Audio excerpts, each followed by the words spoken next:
Hey everyone, I welcome you all to the साहस institute of commerce.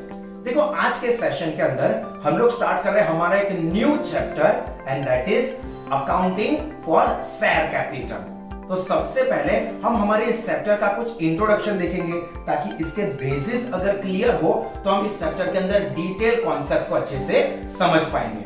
तो देखो सबसे पहले तो ये जो शेयर कैपिटल, क्योंकि हमारे चैप्टर का नाम ही है अकाउंटिंग फॉर शेयर कैपिटल, तो ये जो शेयर कैपिटल वर्ड है it is associated with the company.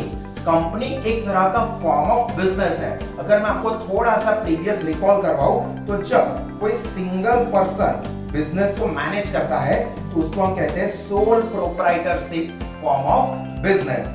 जब दो या उससे कुछ ज्यादा लोग मिलके कोई बिजनेस को चलाते हैं तो उसको हम कहते हैं पार्टनरशिप फॉर्म ऑफ बिजनेस। पर जब बहुत सारे लोग मिलके कोई बिजनेस सेटअप करते हैं तो उसी को कहा जाता है कंपनी फॉर्म ऑफ बिजनेस। तो ये जो कंपनी है इसी के साथ ये शेयर कैपिटल वर्ड जुड़ा हुआ है। तो कंपनी अब किसको कहेंगे? तो company is an association of person, मतलब जब बहुत सारे लोग मिलके कोई बिजनेस करते हैं तो उसको हम कहेंगे कंपनी। और ये जो शेयर कैपिटल वर्ड है ये इसी कंपनी फॉर्म ऑफ बिजनेस के साथ जुड़ा हुआ है। और ये जो कंपनीज है दे वर प्रीवियसली मैनेज और govern under the companies act 1956 but now they are manage under companies act 2013। देखो पहले जो पुराना वाला कंपनीज एक्ट था वो था 1956 जिसके अंडर में कंपनी का मैनेजमेंट होता है। पर अब रिसेंटली लेटेस्ट कंपनीज एक्ट चल रहा है वो है कंपनीज एक्ट 2013 जिसके अंडर में सभी कंपनीज मैनेज होती है। तो अब हम लोग शेयर कैपिटल को समझे उससे पहले हमें समझना है कंपनी को। कंपनी कौन कौन से टाइप्स की होती है, यानी कि different categories of the company. तो देखो जो कंपनी है उसको हम बेसिकली दो कैटेगरी में डिवाइड करेंगे, जिसमें सबसे पहला आएगा बेस्ड ऑन एस्टैब्लिशमेंट। एस्टैब्लिशमेंट मतलब स्टार्टिंग, कंपनी किस तरह से एस्टैब्लिश हुई है उसके बेस के ऊपर कंपनी के फर्दर दो टाइप होंगे, यानी कि on the basis of establishment companies are divided into categories, जिसमें सबसे पहला है वो है स्टैट्यूटरी कंपनी या तो फिर उसी का दूसरा नाम है कॉर्पोरेशन। देखो बेस्ड ऑन एस्टैब्लिशमेंट में दो टाइप है, जिसमें से पहले टाइप का नाम है स्टैट्यूटरी कंपनी या फिर इसको हम कॉर्पोरेशन भी कह सकते हैं। अब देखो स्टैट्यूटरी कंपनी, इसके अंदर वर्ड आया स्टैट्यूट। अब स्टैट्यूट का मतलब होता है कोई लॉ या कोई एक्ट जो कि या तो सेंट्रल गवर्नमेंट बनाती है या तो फिर स्टेट गवर्नमेंट बनाती है। तो यहाँ पे स्टैट्यूटरी कंपनी का मीनिंग क्या बनेगा? तो companies which are created by some special act of state और central legislature it is called statutory company और कॉर्पोरेशन। जो भी कोई कंपनी है वो कोई स्पेशल एक्ट स्टेट लेजिस्लेचर या सेंट्रल लेजिस्लेचर के अंडर स्टार्ट होती है उसी को कहा जाता है स्टैट्यूटरी कंपनी। तो फिर से एक बार definition, companies which are created by some special act of state legislature और central legislature then it is called statutory company और कॉर्पोरेशन। ये आपको 1 मार्क में एमसीक्यू या वीएसक्यू में काम लग सकता है, व्हाट इज स्टैट्यूटरी कंपनी, या तो फिर इसके एग्जांपल्स भी पूछ सकते हैं। तो स्टैट्यूटरी के एग्जांपल्स हम लोग यहाँ पे डिस्कस करते हैं। यहाँ पे मैंने 4 एग्जांपल कवर किए हैं, जिसमें से पहले जो है वो सेंट्रल लेजिस्लेचर के एक्ट के अंडर में एस्टैब्लिश हुई कंपनी है और दूसरे 2 एग्जांपल मैंने कवर किए हैं वो है स्टेट लेजिस्लेचर के अंडर में आती हुई कंपनी। तो सेंट्रल लेजिस्लेचर की बात करें तो यहाँ पे आती है एलआईसी, जिसका नाम मेजॉरिटी आप सब लोगों ने सुना होगा, life insurance corporation of India. It is an example of statutory company. आपको इसी तरह से भी आ सकता है कि LIC is an example of blank company, तो LIC is an example of statutory company. या तो फिर the new India assurance company limited, ये जो है वो स्टैट्यूटरी कंपनी का एग्जांपल है और ये सेंट्रल लेजिस्लेचर एक्ट के अंडर में बनी हुई है। जबकि ये दो है जिसके अंदर आएगा Gujarat state finance corporation and Gujarat state civil supplies corporation, these are also the example of statutory company। But ये जो है वो स्टेट लेजिस्लेचर यानी कि कोई स्टेट के स्पेशल एक्ट के अंडर में स्टार्ट हुई कंपनी। यहाँ पे ऐसा कोई जरूरी नहीं है कि सेंट्रल स्टेट का बाइफर्केशन समझो, आपको ये 4 में से नाम याद रखने। सपोज ऐसा पूछते हैं इन 1 मार्क के give 2 examples of statutory company का इसमें से कोई भी लिख सकते हो। जबकि दूसरी कैटेगरी आती है वो है रजिस्टर्ड कंपनी, रजिस्ट्रेशन के बेस के ऊपर। अब देखो रजिस्टर्ड कंपनी का मतलब क्या होता है, तो कंपनीज विच आर रजिस्टर्ड और इनकॉर्पोरेटेड, मतलब कि जिसका रजिस्ट्रेशन हुआ है कहां पे, under the companies act, it is called registered company. जो भी कंपनी एस्टैब्लिश हुई है या तो फिर रजिस्टर्ड हुई है अंडर कंपनीज एक्ट, अब वो कंपनीज एक्ट शायद कंपनीज एक्ट 2013 हो या प्रीवियस कंपनीज एक्ट यानी कि 1956 वाला हो, पर ये 1956 या कंपनीज एक्ट 2013 के अंडर में जो कंपनी रजिस्टर्ड हुई है उसको हम कहेंगे रजिस्टर्ड कंपनी। और as per companies act 2013 there are 2 types of the company. देखो हम कंपनीज एक्ट 2013 की बात करें जो कि रजिस्टर्ड कंपनी की एक कैटेगरी होगी, उसके हिसाब से कंपनी के 2 टाइप आएंगे, जिसमें से पहला है प्राइवेट कंपनी और दूसरा है पब्लिक कंपनी। ये आपको याद रखना है, as per companies act 2013 companies are classified in 2 categories, number 1 private company and number 2 public company.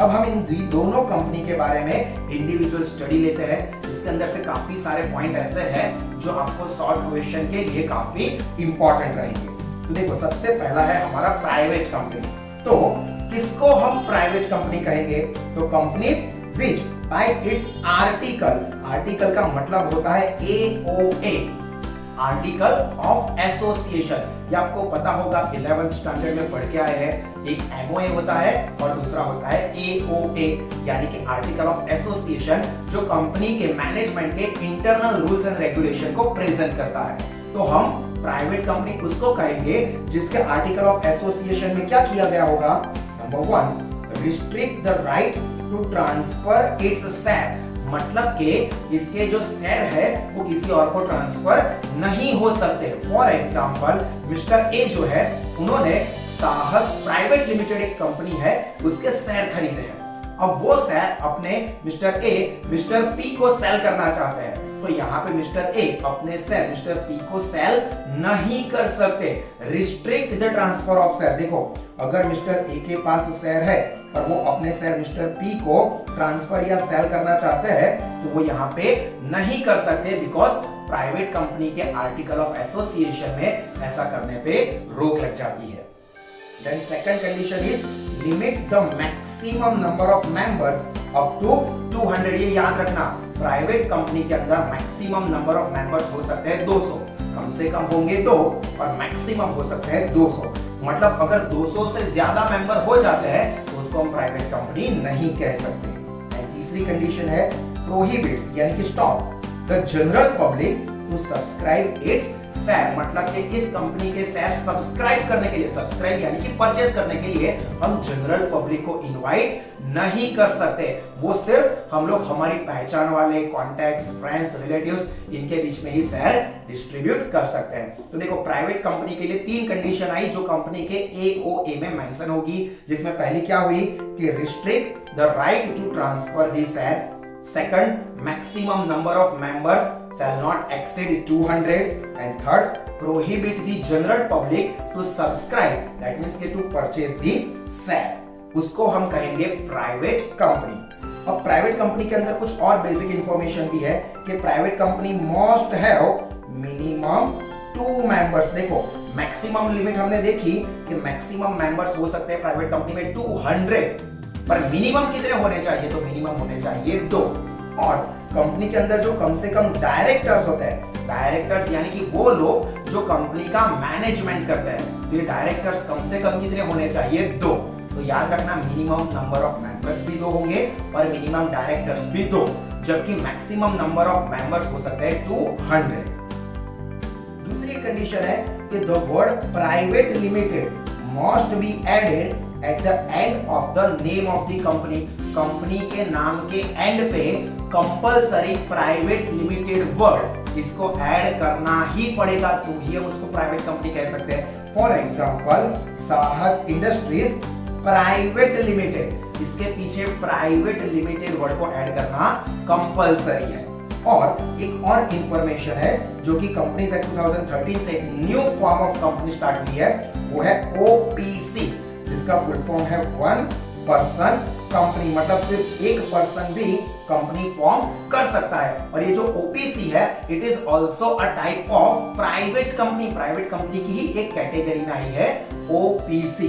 तो क्विकली यहाँ पे कौन कौन सी इंफॉर्मेशन याद रखनी है। सबसे पहले तो हम प्राइवेट कंपनी किसको कहेंगे, तो कंपनी जिसने अपने आर्टिकल ऑफ एसोसिएशन के थ्रू क्या किया होगा, number 1 restrict the right to transfer its share, maximum number of members should be 200 and prohibits general public to subscribe for the share, उसको हम कहेंगे प्राइवेट कंपनी। प्राइवेट कंपनी के अंदर minimum number of members होंगे 2 और minimum number of directors भी होंगे 2, जबकि मैक्सिमम नंबर ऑफ मेंबर्स होंगे 200। प्राइवेट कंपनी है तो उसको अपने नाम के पीछे प्राइवेट लिमिटेड वर्ड को ऐड करना कंपलसरी है। और ये जो ओपीसी है यानी कि one person company is also a part और टाइप ऑफ प्राइवेट कंपनी। जबकि दूसरी हमारी कैटेगरी है वो है पब्लिक कंपनी। तो पब्लिक कंपनी की डेफिनेशन तो बहुत सिंपल है, क्या कहा है, company which is not a private company is called public company. देखो सिंपल है, जो कंपनी प्राइवेट कंपनी नहीं है वो सारी पब्लिक कंपनी। प्राइवेट कंपनी क्या है वो हमने अभी डिस्कस किया, 3 कंडीशन होनी चाहिए। और पब्लिक कंपनी किसको कहेंगे कि जो भी प्राइवेट कंपनी नहीं है वो सारी हो जाएगी हमारी पब्लिक कंपनी। और पब्लिक कंपनी के अंदर कम से कम 7 मेंबर्स होने ही चाहिए। देखो प्राइवेट कंपनी के अंदर कम से कम कितने होने चाहिए थे, 2, और मैक्सिमम प्राइवेट कंपनी के अंदर थे 200, जबकि पब्लिक कंपनी के अंदर मैक्सिमम अनलिमिटेड मेंबर्स हो सकते हैं। मतलब 2000 हो, 20,000 हो, 2 लाख हो, 20 लाख हो, n नंबर ऑफ मेंबर्स, कितने भी मेंबर्स हम रख सकते हैं। तो ये पॉइंट ध्यान रखना है कि पब्लिक कंपनी के अंदर मिनिमम नंबर ऑफ मेंबर्स होंगे 7, जबकि मैक्सिमम नंबर ऑफ मेंबर्स होंगे अनलिमिटेड। और कम से कम कितने नंबर ऑफ डायरेक्टर्स होने चाहिए, तो याद करो प्राइवेट कंपनी के अंदर हमने डिस्कस किया कि कम से कम 2 डायरेक्टर होने चाहिए, जबकि पब्लिक कंपनी के अंदर कम से कम 3 डायरेक्टर्स होने चाहिए। और कंपनी के नाम के पीछे कौन सा वर्ड ऐड होगा, तो देखो प्राइवेट कंपनी जो थी उसके पीछे प्राइवेट लिमिटेड वर्ड ऐड होता था, जबकि पब्लिक कंपनी है तो उसके नाम के पीछे लिमिटेड वर्ड को ऐड करना होगा। For example Reliance industries limited, देखो यहाँ पे प्राइवेट वर्ड नहीं लिखा है क्योंकि ये पब्लिक कंपनी है, ये आपको अच्छे से याद रखना है। अब दूसरी जो कैटेगरी है that is based on the liability of the members, और मेंबर्स की लायबिलिटी के बेस के ऊपर कंपनी के 3 टाइप होते हैं, जिसके अंदर सबसे पहला है कंपनी लिमिटेड बाय शेयर, दूसरा company limited by guarantee and तीसरा अनलिमिटेड लायबिलिटी कंपनी। ये तीनों में से पहले 2 खास इंपॉर्टेंट है, जिसमें से पहला है company limited by its share. तो यहाँ पे जो लायबिलिटी ऑफ द मेंबर्स होती है that is limited up to the amount of shares held by them, और उसकी भी unpaid amount of the shares held by the members. अब इसका मतलब क्या होता है कि जो भी कंपनी लिमिटेड बाय शेयर होती है उसके जो मेंबर्स होते हैं, मेंबर्स यानी कि वो लोग जिन्होंने कंपनी के शेयर परचेस किए हैं। अब फॉर एग्जांपल एक कंपनी है साहस इंडस्ट्रीज लिमिटेड जिसके शेयर भाविन सर ने परचेस किए हैं, तो Bhavin sir is the member यानी कि share holder of the company. तो अब मेरी लायबिलिटी कितनी रहेगी, तो फॉर एग्जांपल मैंने 1000 शेयर परचेस किए हैं जिसकी वैल्यू है सपोज पर शेयर ₹10, तो टोटल वैल्यू होगी 1000 शेयर इंटू 10 रुपीज यानी कि 10,000 रुपीज। तो मेरी लायबिलिटी कितनी रहेगी, ये जो मैंने शेयर हेल्ड किए हैं उसकी वैल्यू जितनी यानी कि 10,000 रुपीज। अब सपोज 10,000 में से 6,000 रुपए मैंने ऑलरेडी पे कर दिए हैं, तो अब मेरी लायबिलिटी रहेगी only ₹4,000 because the liability of the member is limited up to the amount unpaid by the shares held by them. मतलब मेंबर्स ने जितने शेयर खरीदे हैं उसकी जो अनपेड अमाउंट होगी वहां तक ही मेंबर्स की लायबिलिटी लिमिटेड रहेगी। याद रखना कि ये जो शेयर की नॉमिनल वैल्यू है वहां तक उसकी वैल्यू लिमिटेड रहती है यानी कि लायबिलिटी लिमिटेड रहती है। जबकि दूसरा है company limited by guarantee, guarantee जितनी दी होगी वहां तक मेंबर की लायबिलिटी रहेगी। तो liability of the member is limited, but कहां तक limited, up to the amount of guarantee given by them. Member ने जितनी अमाउंट की गारंटी दी होगी उस अमाउंट तक वो मेंबर की लायबिलिटी लिमिटेड रहेगी। Generally this type of companies are not for profit purpose, मतलब इन कंपनी का पर्पस प्रॉफिट अर्न करने का नहीं होता है, तो क्या होता है, but for the promotion of arts, sports, science, culture, इन सब चीजों को प्रमोट करने के लिए ये कंपनीज एस्टैब्लिश होती है। और इसका एक एग्जांपल ले तो BCCI, board of control for cricket in India. यहाँ पे आपको बीसीसीआई का फुल फॉर्म भी याद रखना है, और इस तरह से भी आ सकता है कि BCCI is an example of blank company, या फिर give one example of company limited by the guarantee. तो यहाँ पे एग्जांपल आएगा BCCI, board of control for cricket in India. तो देखो पहली दो टाइप, पहला लिमिटेड बाय शेयर्स, दूसरा लिमिटेड बाय गारंटी। अब मैं गारंटी वाली की बात करूं तो लिमिटेड बाय शेयर्स में क्या था कि मैंने 10,000 रुपए के शेयर खरीदे थे, तो मेरी लायबिलिटी ये 10,000 रुपए की वैल्यू तक रहेगी। जबकि for example company limited by guarantee है, उसमें से मैंने शेयर खरीदे हैं 10,000 के, पर मैंने गारंटी दी है 15,000 रुपए तक की। तो मेरी लायबिलिटी कब तक रहेगी, जब तक मैं ये 15,000 पे ना करूं। मतलब the liability of the member is limited up to the amount of guarantee, जो कि मैंने दी है 15,000 की, तो मेरी लायबिलिटी रहेगी ये गारंटी की अमाउंट तक। और जो लास्ट कैटेगरी है वो है अनलिमिटेड लायबिलिटीज कंपनी, मतलब जहां पे मेंबर्स की लायबिलिटी अनलिमिटेड होती है। और अनलिमिटेड लायबिलिटी का मतलब क्या होता है, वो हमने लास्ट ईयर्स के अंदर स्टडी किया है कि जब जो कंपनी है या मेंबर्स है उनकी असेट की कंपैरिजन में लायबिलिटी की वैल्यू बढ़ जाती है, तो उस सिचुएशन में पर्सन को अपनी पर्सनल एसेट को भी सेल करके वो लायबिलिटी पे करनी होती है, जिसको कहा जाता है अनलिमिटेड लायबिलिटी। तो यहाँ पे ये अनलिमिटेड लायबिलिटी वाली कंपनी में क्या होगा, the liability of the member is unlimited, मतलब कि अगर कंपनी की लायबिलिटी असेट की कंपैरिजन में भी बढ़ जाती है, तो जो मेंबर्स होते हैं उनको अपनी पर्सनल एसेट को सेल करके भी ये डेट को पे करना पड़ता है। बट नॉर्मली इंडिया के अंदर ऐसी अनलिमिटेड लायबिलिटी वाली कंपनी की परमिशन नहीं है। तो यहाँ पे आपके लिए दो ही इंपॉर्टेंट है, company limited by share and company limited by guarantee. यहाँ पे हमारा जो पहला पार्ट है, पहला टॉपिक है, वो खत्म हुआ। आई एम श्योर आप लोगों को ये बहुत अच्छे से समझ में आया होगा। इसके आने वाले सेशंस को भी अगर आपको रिफर करना है तो गूगल प्ले स्टोर पे जाके साहस स्मार्ट स्टडीज ऐप को डाउनलोड कीजिए और अपने कोर्स को सब्सक्राइब कीजिए, ताकि आपको excellent education at very affordable fees मिलता रहे। Until then, God bless you all. जय हिंद।